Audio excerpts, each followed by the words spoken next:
Hello, in this video I want to show you how to perform first setup on your Onyx Boox Poke 3.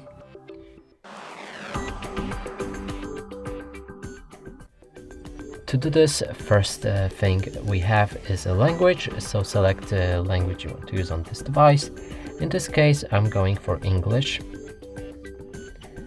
Next one is a privacy policy, which you can read if you want and agree to it.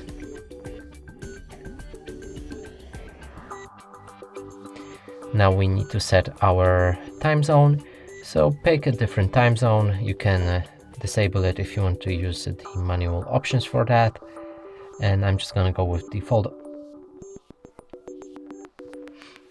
Adjust the power settings, so when the display turns off, or when this device will turn off automatically when it's not used.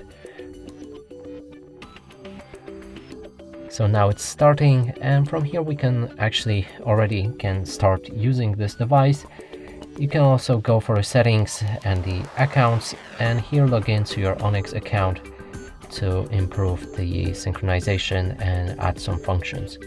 And that's it for this video. Hope you like it. Please consider subscribing to our channel, leave a like and a comment below.